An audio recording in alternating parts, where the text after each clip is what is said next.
Welcome back to the Day's Adventure Podcast. I'm your host, David Visser. This is episode 10 of the Woven and Curd series, The Storm over Groningen. In our last episode, we stood in the aftermath of one of the most daring and devastating moments of the Dutch resistance, the ambush of SS General Hans Rother. A single explosion meant to cripple the enemy's command instead unleashed one of the most brutal reprisals of the war. Hundreds of hostages executed, whole families torn apart, and silence, a heavy, unnatural silence, settled across the Netherlands.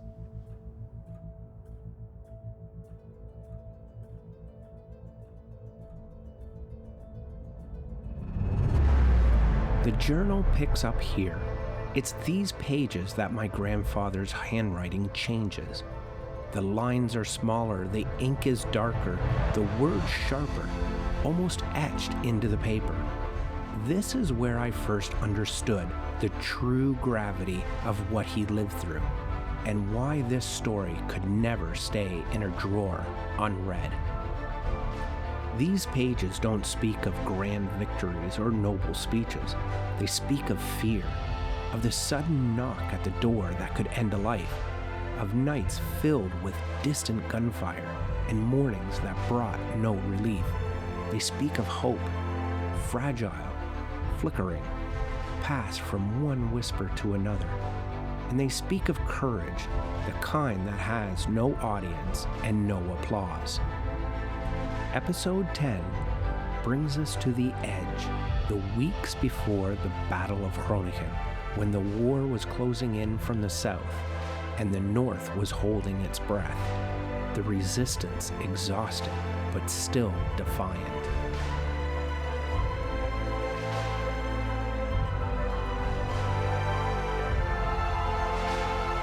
The Germans cruel and desperate, and the people, ordinary families, trapped in between.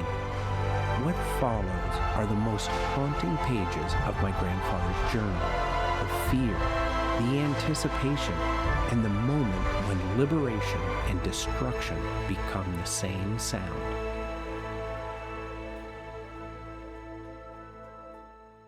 This is the part of the journey that changed everything for me.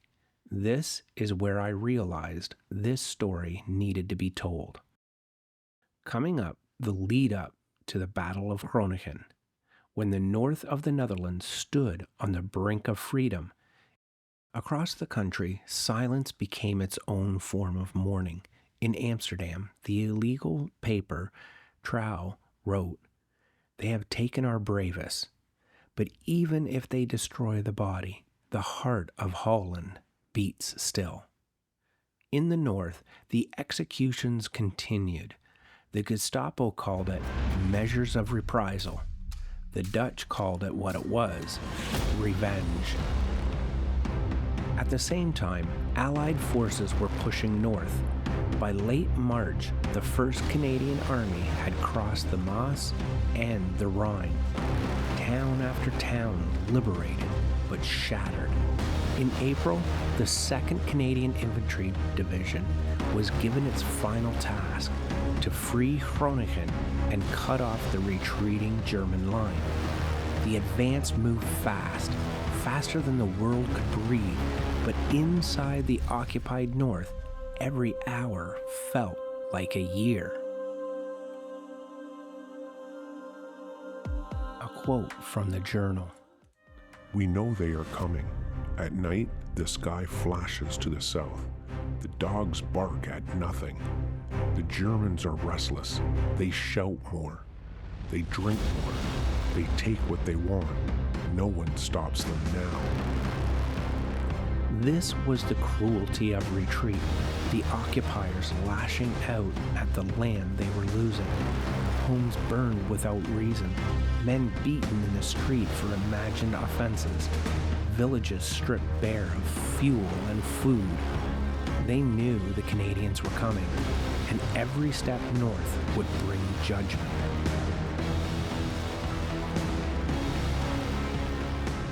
In Groningen, the Gestapo headquarters became a place of final terror, its cellar filled with prisoners. The sound of interrogation echoed through the walls until the very week of liberation. And among those taken was a young woman whose courage would outlive her captors. Her name was Anda Kerkhoven. Born in 1919, she studied medicine at the University of Groningen. When the occupation began, she refused to take the loyalty oath to the Nazis and was expelled. Instead, she joined the resistance, first carrying messages, then smuggling ration cards, and protecting Jewish children. Her ideals were rooted in compassion. She was a pacifist, but she believed that refusing to act in the face of evil was a worse sin. She wrote in her diary, "If I die, let it be for life, for the right to breathe freely, even if it cost my own breath." In early 1945, Anda was arrested and taken to Scholtenhaus. For days, she was interrogated and tortured. She gave them nothing. On March 19, 1945, only weeks before liberation, she was executed in the woods near Gillam. To tell this story is to remember her, to remember every life stolen just before freedom arrived.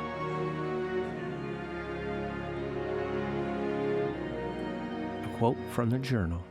They say the Canadians are near us and we cannot see them. We only hear the thunder.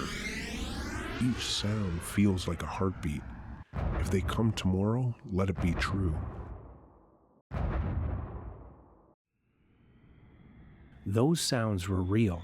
To the south, the 1st Canadian Army had already liberated towns in Brabant and Drenthe. By April 7th, their armored columns were closing in on Essen. From the Groningen records, dispatches showed that German command, growing frantic, was blowing up bridges, mining roads, and burning supply depots. And in the city itself, the Schrodenhaus, once a proud townhouse, now the quarters of the Gestapo, became a place of final terror. Survivors later described the smell of smoke and blood drifting from its basement windows. The Gestapo was erasing evidence, destroying documents, and executing prisoners. A quote from the journal. They took 2 men from the square this morning. No one knows where. The Germans do not look at us anymore. They are ghosts, walking without sleep. Across the province, fear and exhaustion blurred together. According to the testimonies in the villages of Haren and Peza, farmers were ordered to abandon their land. Entire herds were seized to feed the retreating army. Children were told to hide at night because soldiers were firing at anything that moved. And yet, beneath the fear, the resistance still lived.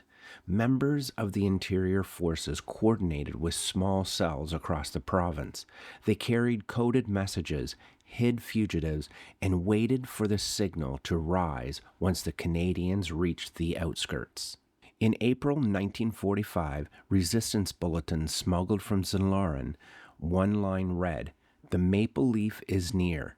Do not act until you hear its thunder."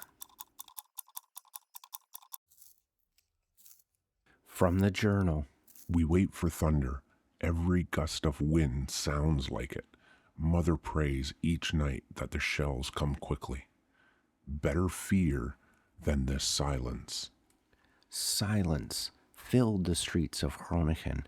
Shops shuttered, trams stopped, people moved only at dawn or dusk.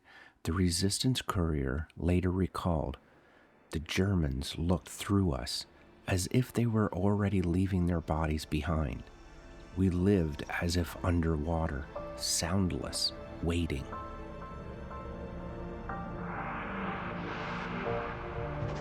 The Canadians were indeed moving north through Beelen, Hooghaven, and finally to Essen on April 12, 1945. To the people of Groningen, only 30 kilometers away, the liberation was suddenly tangible, but it also made the Germans more dangerous. That same night, SS Commander Karl Butcher ordered that anyone caught helping the Allies would be shot. Posters went up warning death for treason. Machine gun nests appeared at the city's southern bridges. Church towers were now occupied by snipers. From the Journal. There's movement all night. Trucks. Orders shouted in the dark. They have set up a gun near the canal. I saw one of them crying, a boy, no older than 20. He wiped his face and carried on. Those last nights before the storm blurred fear and pity. Even the occupiers knew it was over, but they were trapped by their own orders, their oaths, their own illusions. In this final pre-battle report, Dutch resistance leader Captain Jan Hoving wrote, "The city is mined. Germans desperate. The Canadians will come soon. God help the people of Groningen." From the Journal. It is the 12th of April. The sky is low and gray. We hear the guns clearly now. The windows tremble.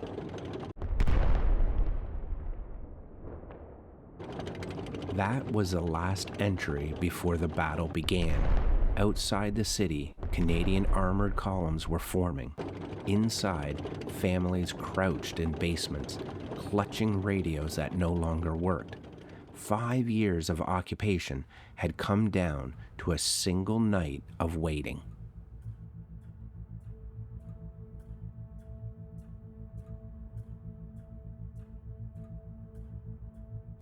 From the Journal. They call it thunder, but thunder fades into silence. This one only grows louder, like the heartbeat of something coming closer. April 12th, the last night of darkness. When the first shells fell the next morning, the world would change forever. April 12th, 1945, the day before liberation. But for the people inside Groningen, it didn't feel like salvation. It felt like being trapped inside a vacuum. The air heavy, pressed flat by 5 years of fear. Every sound was swallowed. Every heartbeat seemed too loud. The city held the weight of something about to break. A darkness so complete it felt alive. Yet somewhere beneath it pulsed a fragile thread of hope. They didn't know if the coming thunder would bring freedom or destruction, only that it would end the silence. And sometimes, after so much terror, even the sound of destruction feels like mercy.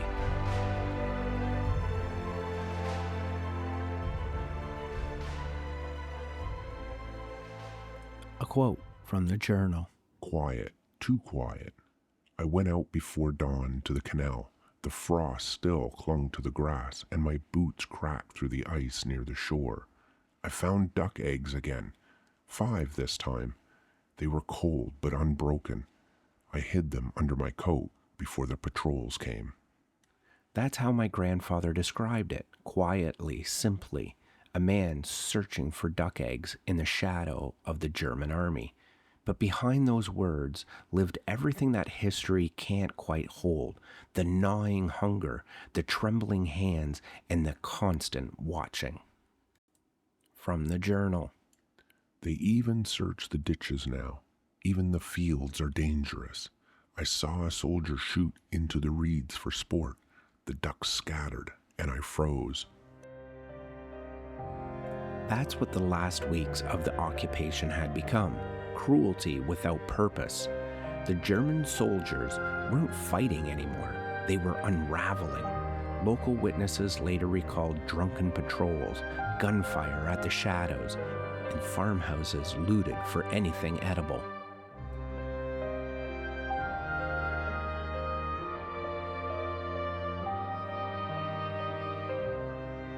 people of Groningen for 5 years had endured curfews, hunger, disappearing neighbors. Now the occupiers were closing in, and the terror became unhinged. Men, women, even children were swept up, accused of collaboration or suspicion, sometimes for no reason at all. In the infamous Gestapo headquarters in the city, torture and executions became routine. In total, 473 people were believed to have died there for their political causes. Neighboring farms were searched at night. A bookseller, just doing his job, was dragged to his death in his garden. Fear was the enemy, indiscriminate and brutal. The Nazis weren't simply defending a city now, they were punishing a population. Any sign of hope became a target. Resistance shot, a hidden radio confiscated and its owner gone. A whisper of maple leaf tanks coming was enough to make a soldier lash out.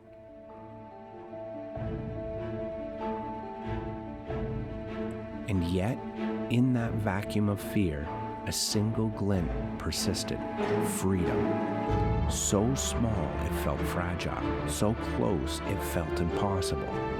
Tonight, the guns boomed in the distance. Windows rattled. The bridges were wired. The city braces. Because tomorrow, the storm arrives. And when it does, destruction and deliverance will come all together.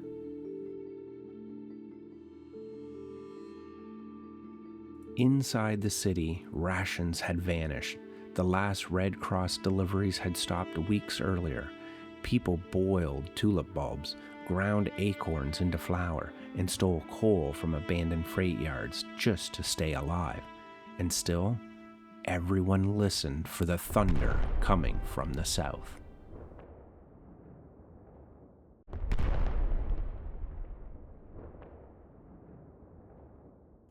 From the journal. We can hear it clearly now, like a drum that never stops. The older people pray.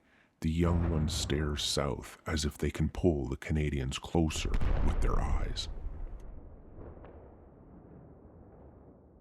He wrote those lines on the same day that German command trucks rolled through the eastern districts, warning civilians to stay indoors. In the south of the city, SS engineers wired the bridges with explosives. At the Schotenhaus, prisoners were still being executed. The cruelty was no longer strategic, it was vengeful. A resistance courier, Hendrik van Dyck, later told investigators, "We heard shots from the courtyard all night. They were killing their own prisoners before running away." From the journal. We stay in the cellar now. Mother keeps a candle burning. Every sound feels sharper. I think I can tell the difference between a Canadian shell and the Germans' ones by now. The fear was constant, but it was not the only thing left. Even as the city starved, even as men were dragged away, people still found small ways to feel alive. Women boiled the last potatoes and shared them with neighbors, and men like my grandfather risked the open fields for duck eggs, not out of defiance, but out of love.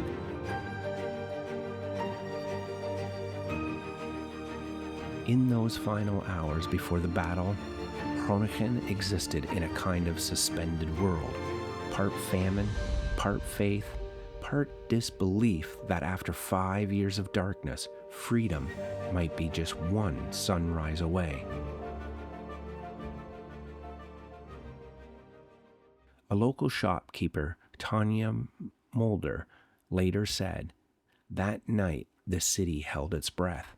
We were too afraid to hope, but too tired not to." From the journal. It's almost midnight now. We sit in darkness. I can still hear the guns. Somewhere south of here, someone is fighting for us. I pray they reach us before the morning. And they would. By dawn, the Canadian tanks had crossed the Drenthe and reached the outskirts of Harrowing. The soldiers inside Groningen didn't know it yet, but the storm was about to arrive.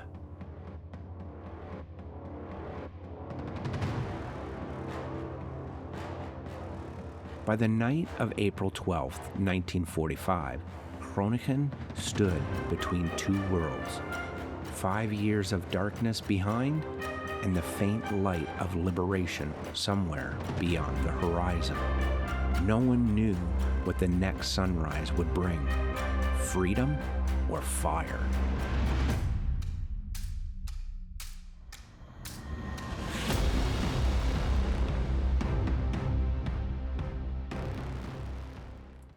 From the journal. The wind smells of gunpowder and smoke. The ground trembles, not enough to frighten, just enough to remind. From Dutch testimonies collected after the war, many remembered that night as eerily calm. No birds, no dogs barking, only the occasional whisper of German orders echoing down the empty streets. In homes across Groningen, families prepared without knowing what for. Some hid in basements, some fled into the countryside, some stayed by the window, unwilling to miss the first glimpse of freedom, even if it killed them. From the journal. The radio crackles but says nothing. It's strange. Suddenly outside, a German truck rumbles by with 3 more behind it. One stalls. The men are yelling and screaming. I wonder if they know it might be their last. Even the occupiers could feel it. They drank, they laughed, they fought with each other in the streets. And still, the people hid, beneath tables, behind curtains, under floorboards, listening to the boots of men who no longer believed in what they fought for. From the journal. I was too afraid to dream last night. When I woke, the sound of guns were closer. The windows shake now when they fire. Somewhere beyond the fields, they are coming. For 5 years, the city had known only the footsteps of oppressors. Now, for the first time, the sound of freedom was coming, and it sounded like a rolling thunder.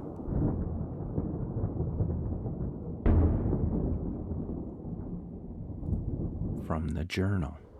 The sky flashes white and then goes dark again. I cannot tell if it's lightning or war, but I know the air is changing.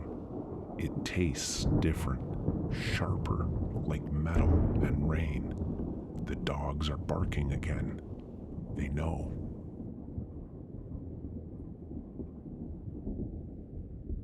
Somewhere beyond the Denshu, Canadian scouts were marking their first approach routes into the city. Behind them, columns of tanks rolled through the mud, headlights blacked out. The resistance, my grandfather among them, waited for the signal that would change everything. From the journal. The thunder is closer now. It shakes the window glass. Mother begins to cry. She says she's not afraid. Our hands shake. Our bodies shiver. We don't know what comes next.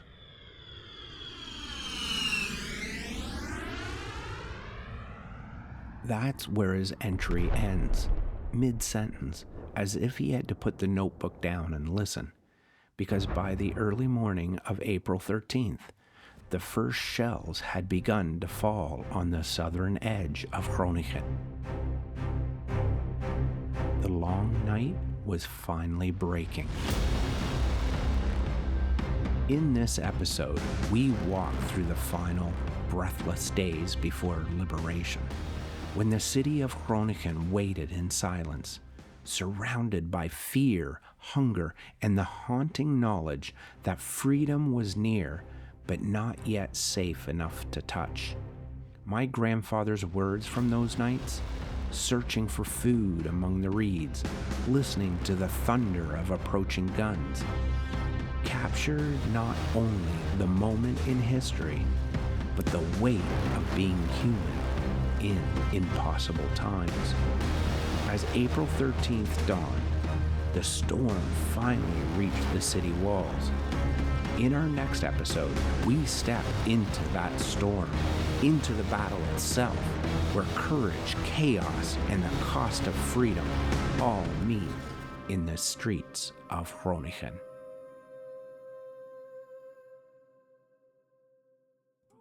That's it for this episode of The Day's Adventure. Remember, stay curious, stay engaged, and never stop chasing the next great adventure. The world is full of wonders, and your next journey is just one episode away. To keep the adventure alive, follow us on Facebook, Instagram, and Blue Sky. And don't forget to subscribe to our YouTube channel for the video versions and exclusive behind-the-scenes content. Want more? Hit subscribe wherever you listen to podcasts so you'll never miss the next thrilling episode. The world's waiting. See you next time on The Day's Adventure.